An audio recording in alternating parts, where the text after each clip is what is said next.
Hello, and welcome to The Narrowing Path, Walking the Spiritual Walk. My name is Steve Van Eiderstein, and thank you for joining me again for the February 7th reading of James Allen's Daily Meditations. And I'm really looking forward to this one. Yesterday's was really encouraging. I found yesterday's to be extremely encouraging. Just how he talked about anything's able to be accomplished. And sometimes I need that reminder. Sometimes I get lost in my own limiting beliefs. And I've got to remember that and change those around if I'm able to. And if I can't immediately change them, take a look at why. So it reminds me to do the work. And it reminds me that if I do the work, life can be what I want it. Life can be what I make it, maybe is a better way to say it. And February 7th, this will be fresh to you, fresh to me. So you'll get my genuine responses, reactions, observations, and what I relate to about the reading. And just looking forward to it. So here we go. This is February 7th of James Allen's Daily Meditations. He is only fitted to command and control who has succeeded in commanding and controlling himself. If you would acquire overcoming power, you must cultivate poise and passivity. You must be able to stand alone. All power is associated with immovability. The mountain, the massive rock, the storm-tried oak, all speak to us of power because of their combined solitary grandeur and defiant fixity. While the shifting sand and yielding twig and the waving reed speak to us of weakness because they are movable and non-resistant and are utterly useless when detached from their fellows. He is the man of power, though, when all his fellows are swayed by some emotion or passion, remains calm and unmoved. The hysterical, the fearful, the thoughtless, and frivolous, let such seek company, or they will fall for lack of support. But the calm, the fearless, the thoughtful, and the grave, let such seek solitude. And to their power, more power will be added. Be of single aim, have a legitimate and useful purpose, and devote yourself unreservedly to it. I think this is the first one since we started this that spoke of what he believes to be power. At the end of one of his books that I'm hoping to do a book review of at some point this year is As a Man Thinketh. He closes in the last paragraph with the quote, "Self-control is strength. Right thought is mastery. Calmness is power." And this is what this is touching on right here. It's so good. He only is fitted to command and control who has succeeded in commanding and controlling himself. If you can't manage your own emotions, if you can't be intentional with your actions, if you can't dictate your movements and your behaviors, you have no business, he's saying here, to try to rule or control or impose or be responsible for anyone else. You first must learn it for yourself before you can think you have something to pass on. Then he goes on how to do this. If you would acquire overcoming power, you must cultivate poise and passivity. This is relating to maybe stoicism, being stoic, in your external appearance, regardless of there being an emotional whirlwind and turmoil that might be going on inside you. You remain stoic. You remain poised and passive. You are able to stand alone. You don't crumble under the weight of things. You're able to keep your head held high.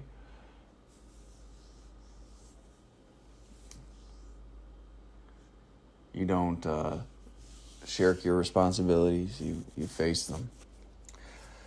And you just stand there, flatly, facing them too. By yourself, because you're the only one that really can. That's the reality of the situation. You're the only one that can actually choose to face what's going on in your life. All power is associated with immovability. So unwavering. Being unwavering.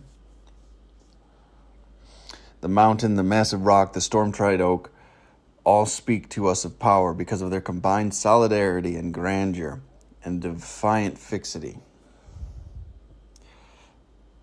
The mountain, the massive rock, the storm-tried oak speak to us of their power because of their combined solitary grandeur and defiant fixity.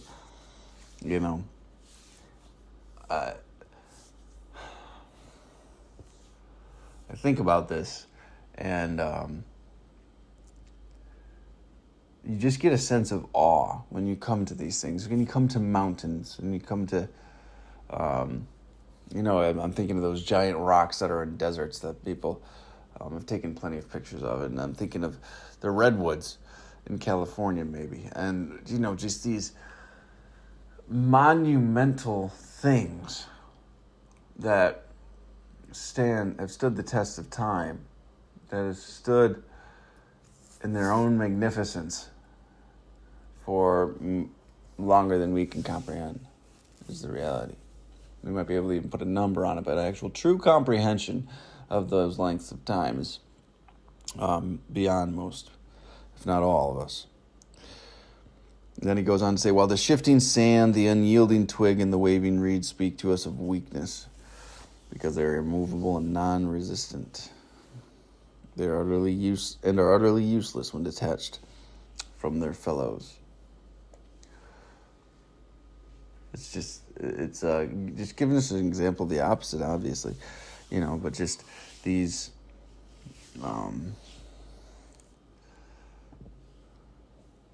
easily swayed things, these easily manipulated things.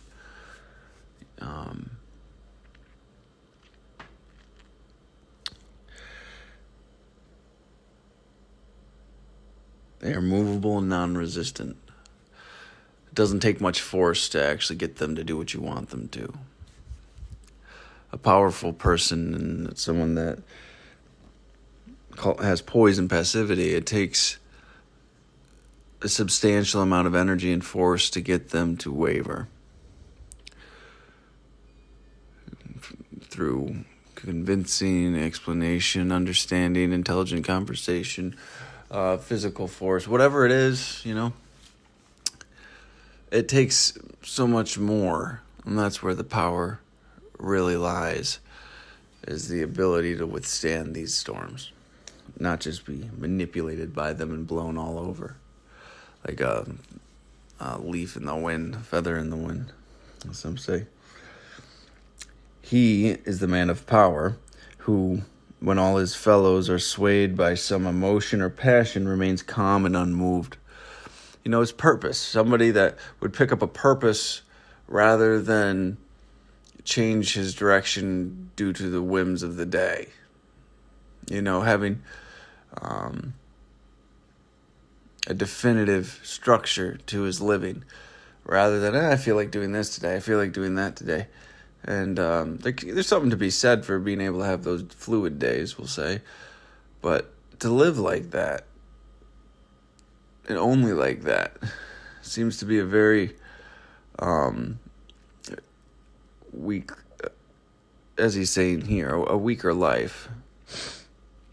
The hysterical, the fearful, the thoughtless, and the frivolous, let such seek company, or they will fall for lack of support. But the calm, the fearless, the thoughtful, and grave, let such seek solitude, and their power, more power, and to their power, more power will be added. What he's getting at here is saying that the stronger you are, the less support you need. Do I believe as human beings we will never need any? I'm not sure. I don't know if there's too many men out there, women, human beings out there that are able to actually 100% of the time stand on their own without having the support of some people around them. Some need a lot less, though, than others. Some need the rally cry of thousands to get them to stand back up and have that energy. But some may need only the confidence of one or two other people in their life, and they face life pretty boldly on their own. And it's very rare that they need to call on somebody for support. And those people, if you can, the more you're willing to face in solitude, by the way, wherever you are on this scale of strength and power, the more you're willing to face and stand toe-to-toe with, the more power you will gain. The more you face your demons, the more you face your realities, the more you face your inadequacies, your circumstances, the more powerful you grow. It ends with this: be of single aim, have a legitimate and useful purpose, and devote yourself unreservedly to it.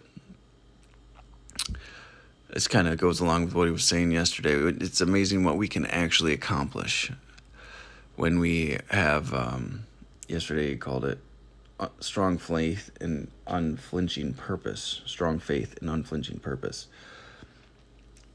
But another aspect he's adding here is be of single aim. If we try to throw in too many directions, we actually short ourselves on the ability to grow and to achieve our fullest potential in other areas of life.